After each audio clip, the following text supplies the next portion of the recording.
All right. Good morning, everyone. Mr. Pencharsky here. We're going to be doing a little bit of science today. This is definitely not the way I wanted to do science for the next 2 weeks.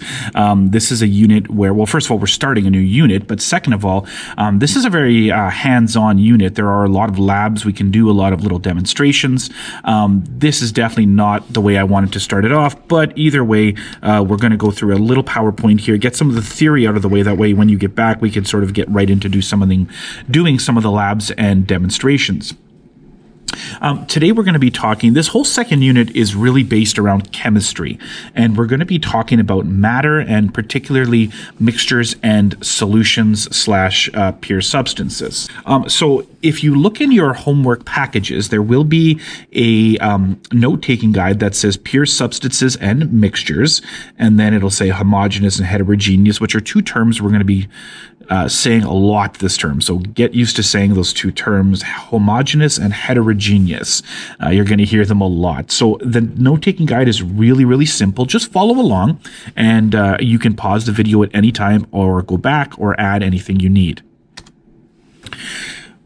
We're going to talk about a term called matter a lot in this unit.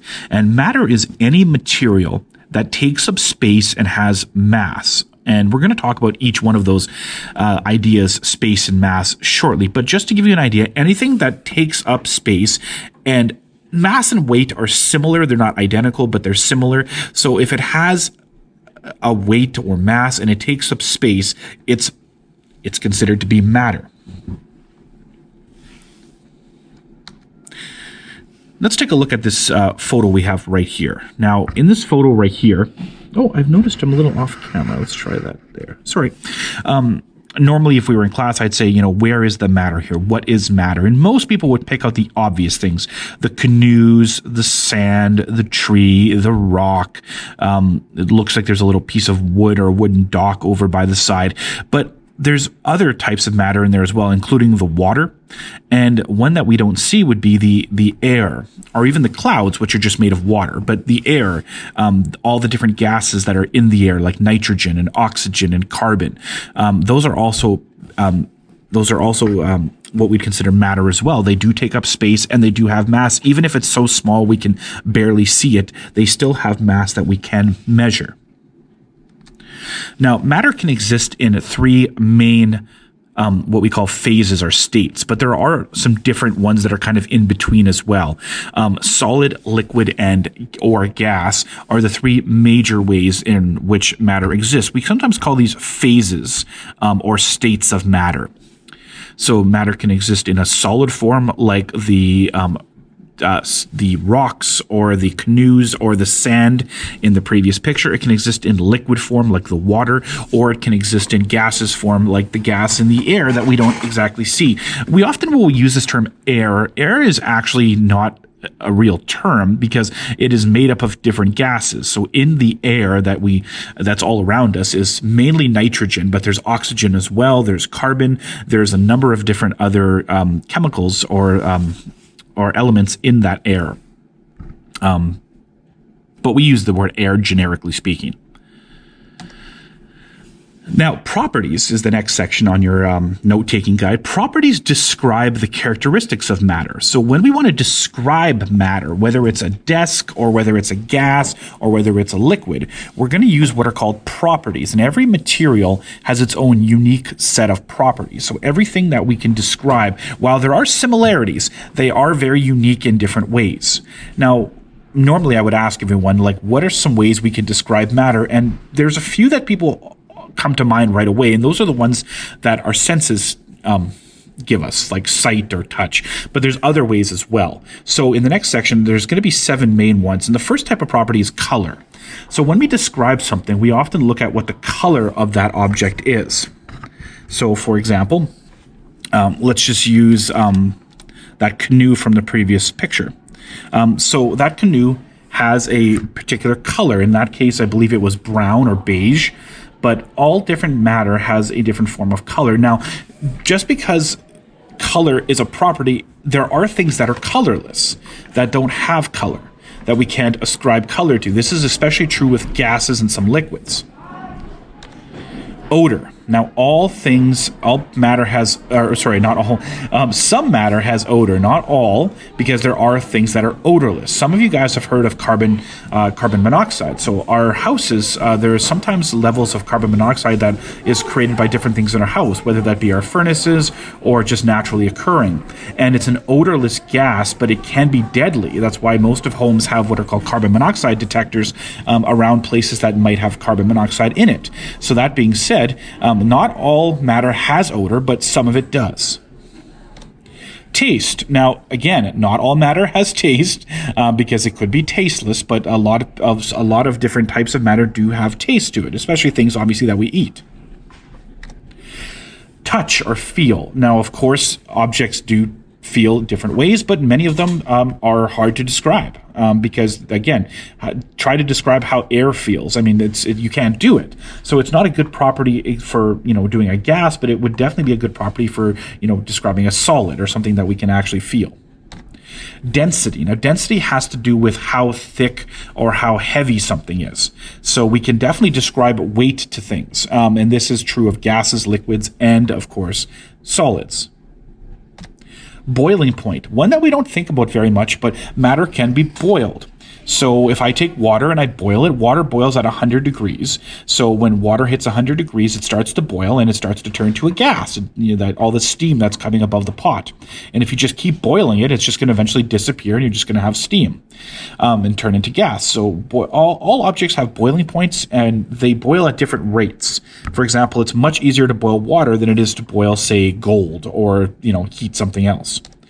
Melting point is another one. So at what point do solids melt into liquids? And again, different rates. For example, in the next part, let's just take a look at water and let's look at some properties. So you got a glass of water and when I do this, people always say, well, what do you mean? Do you mean like water in a creek or do you mean water?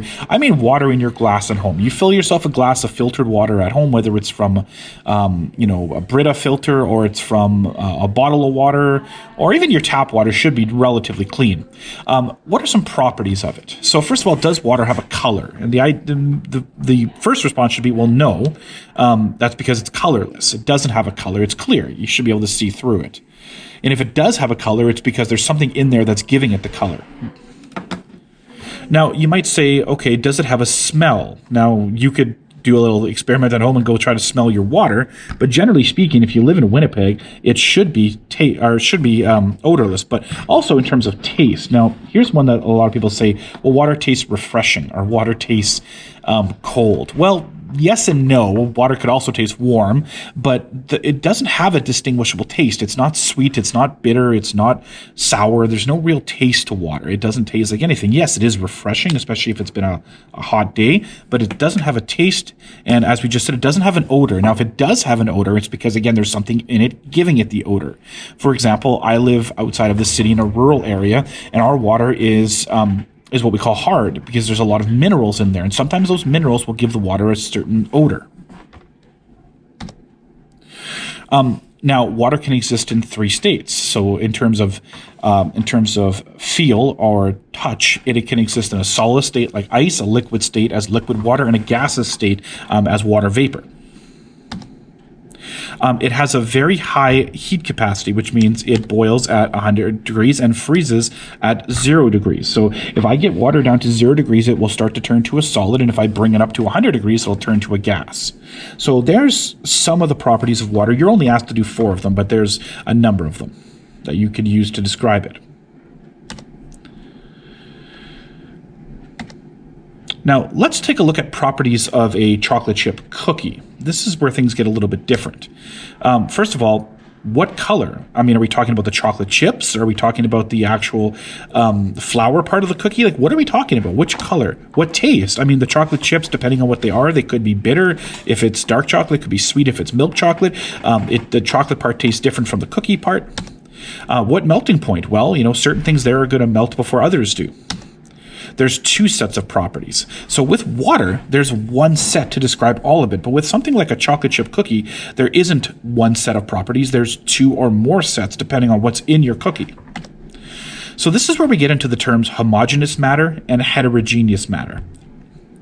Homogeneous matter is used to describe one set of properties. So things that we can describe in one way with one set of properties are what we call homogeneous matter. Water is a great example of this. So if you look at the bottom of your page, it's going to say examples of homogeneous matter. You can write in water and then make sure you put the definition there. Homogeneous matter is described as using one set of properties. Heterogeneous matter, on the other hand, is described using more than one set, maybe 2, 3, or 4 sets of properties.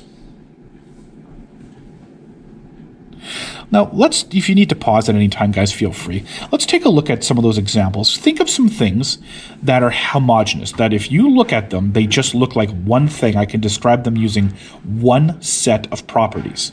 Think about liquids, foods, things around your room. Is there anything that you can look at and say, that's homogeneous? I can describe it with one set of properties. And are there things that are heterogeneous? And underneath examples of heterogeneous, you could definitely put the chocolate chip cookie, but you could put other things like a salad.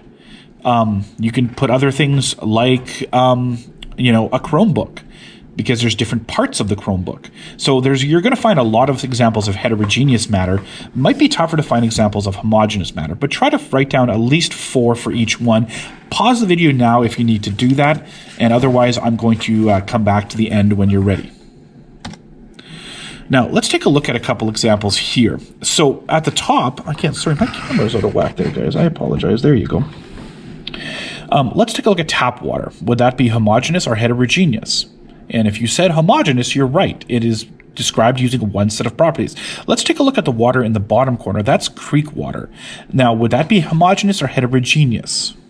And if you said heterogeneous, you are correct. That water is mixed with mud and sand and dirt, and it's just, you can't describe it using one set of properties.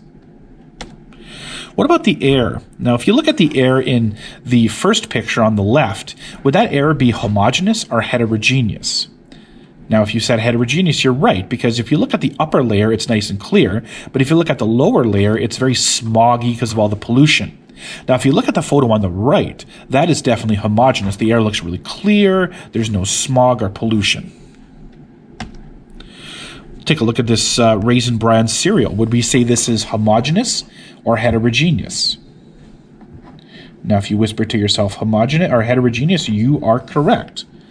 The reason why, there's different things in there. There's the actual flakes, there's the cereal portion, there's the raisins. So we can't describe that using one set of properties.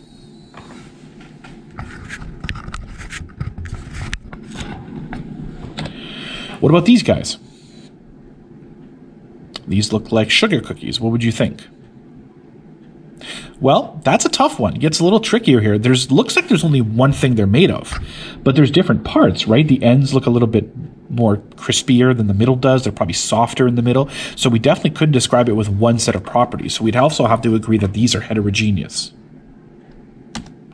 What about this? This fruit salad. I think this one should be fairly obvious. This one is heterogeneous. There's so many different things in there. We would need multiple sets of properties to describe this. Here's a tricky one, peanut butter. So let's look at 2 different kinds of peanut butter. So on the top, we have smooth peanut butter, okay? Your Kraft smooth peanut butter.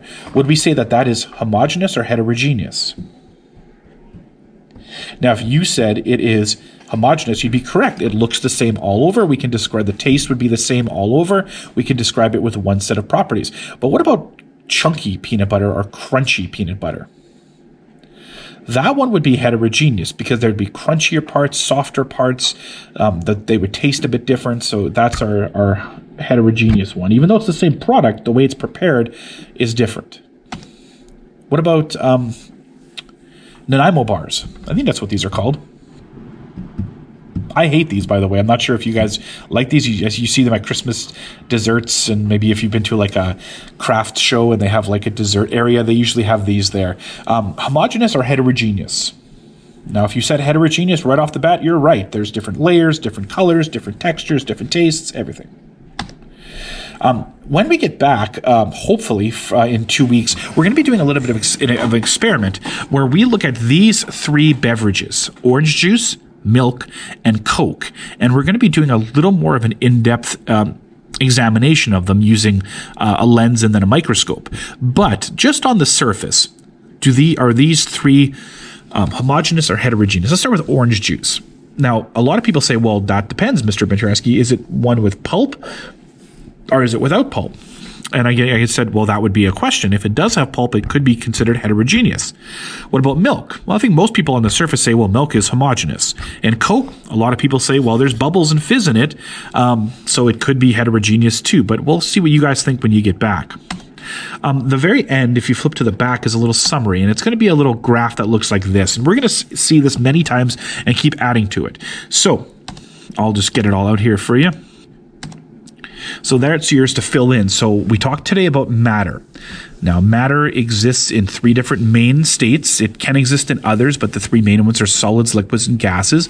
Matter is anything that takes up space and has a mass. And we looked at two different types of matter, homogeneous and heterogeneous. Homogeneous matter, described with one set of properties like water. Heterogeneous is described with more than one set, like chocolate chip cookies. And there's 7 or more different ways we can describe or properties we can ascribe to different parts of matter. Color, taste, etc.